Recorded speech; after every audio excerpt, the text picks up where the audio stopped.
Hello everyone, I'm Stevie. Today I want to review the F900R. It's a motorcycle made by BMW. It's their newest middleweight naked bike. Together with you, I want to figure out if this motorcycle is worth buying. It has harsh competition from the KTM 890R, the Kawasaki Z900 and the Triumph 300 RS. I will go over all important aspects of motorcycle riding that will influence your buying decision. This includes acceleration, braking, shifting, suspension, cornering, comfort and the seating position, how it is to ride in town, the electronics and the dashboard.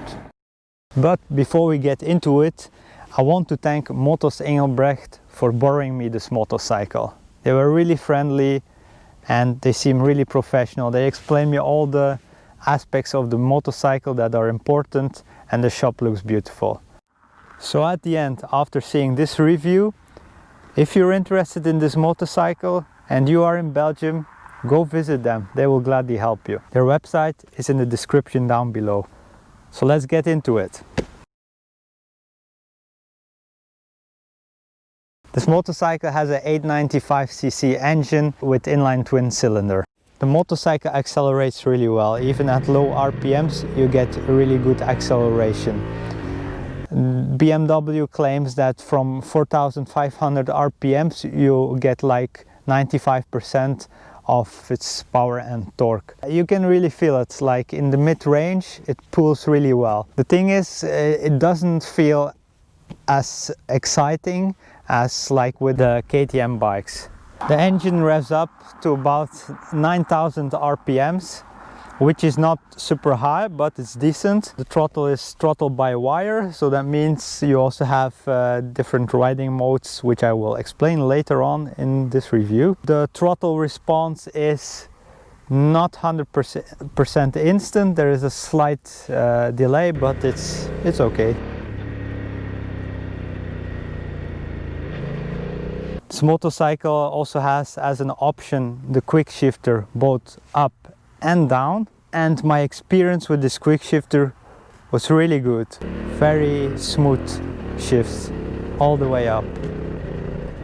There were like the KTM 790 has kind of trouble from shifting first to second. Here you have really smooth experience in all the gears. What is cool is that this motorcycle also has a steering damper, so you won't have any dangerous speed wobble going on. The sound of the exhaust is not really noticeable. It's pretty quiet and not really thrilling, so definitely need to put on a different exhaust if you're into the sound and the experience from the exhaust. But this is perfect if you don't really want to grab any attention. This motorcycle has a dual front disc. They are Brembo, both in the rear and the front. The initial bite of the brakes is nice. The brakes brake really smoothly and you can brake really hard. The brake lever is adjustable, so you can set it closer or further away. The pressure is not adjustable. Also the clutch lever position is adjustable. You can feel that the engine brake is pretty strong, which is good, and the back brake is decent enough. Also downshifting is possible without pulling in the clutch, and the experience is also really smooth all the way down. To me, much better than the 790 Duke. The motorcycle is decently nimble. It's not super nimble. You can feel the steering is more heavy than with the 790 Duke. I was feeling pretty confident straight away. You feel the roads really well under you, I found it's easier to feel what your tires are doing, both in the back as in the front, compared to the 790 Duke. Also the OEM tires, there's not one specific tire with BMW. You don't know which tire you will get. There are 2 or 3 different possible options that the motorcycle will come with apparently. In the front the suspension is non-adjustable, in the back the suspension is adjustable, and there is the option for dynamic ESA suspension. It's like electronic suspension. It changes depending on the riding mode you are in. You can also change the suspension based on if you are riding by yourself with the passenger, with luggage, or with the passenger and luggage. So the suspension in the back is fully adjustable. Both the preload and the damping can be changed. The suspension is BMW branded. I have to say it feels pretty well set up. No real complaints, to be honest. So riding in town, the engine is really pleasant at low RPMs. It's not stuttering at all, it's smooth. You can go even below 2000 RPMs and there's no problem. You can ride below 30 kilometers per hour in second gear. So it's really pleasant to ride in town with this motorcycle.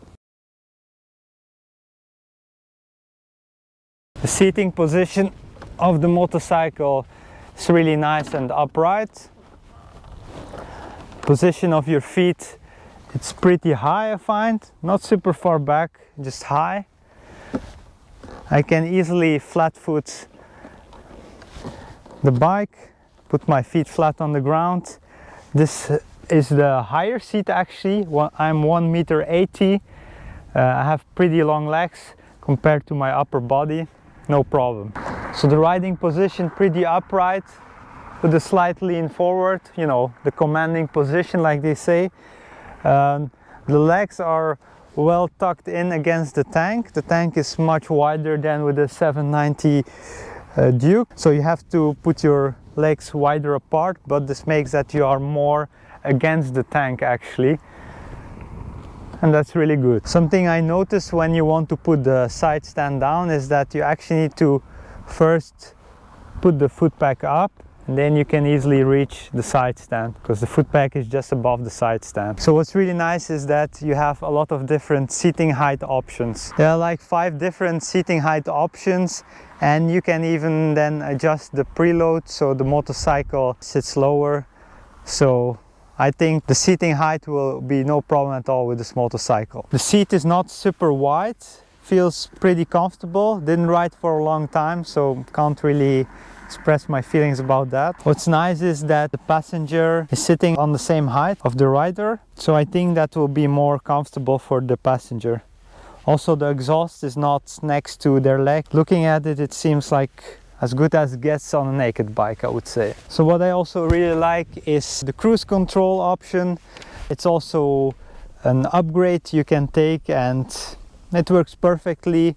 You ride the speed, you set the cruise control, you can easily adjust it up or down. It's nice. When you brake or you pull in the clutch, the cruise control stops working.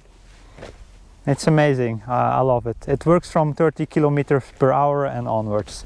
If you live in a cold country, you have heated grips also as an option. There's also keyless ignition, which is really handy. Don't need to fumble with the key, just keep the key in the pocket and you can start riding. It's also an option that you can take.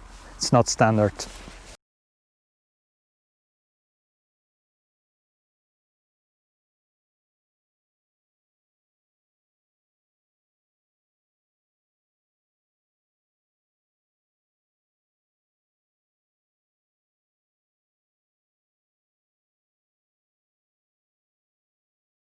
The motorcycle needs to get serviced every 10,000 kilometers or every year. You have 3 years of warranty and you can extend it to 5 years of warranty.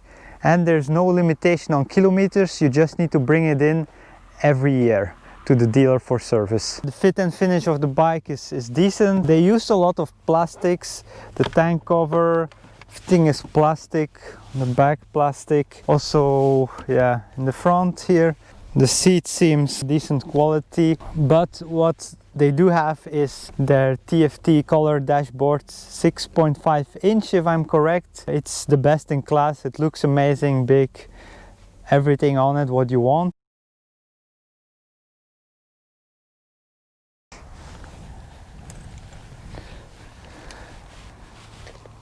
So the electronics of this bike is just amazing. Keyless ignition, just push the button and everything's on. So you see the screen, you can see everything. You can put it in the sport mode if you want. Then you have a different dash. There is even an option to time your laps. So if you go there, yeah, lap times, it's really amazing. So you can change the throttle response from dynamic to rain to road. So you have these options. You can see how hard you brake, how much traction control is used, and you can also see your maximum lean angle. So that's really cool feature. But I didn't find the riding modes so different from each other. I had trouble to feel the difference, to be honest. So that's something I'm a bit disappointed in.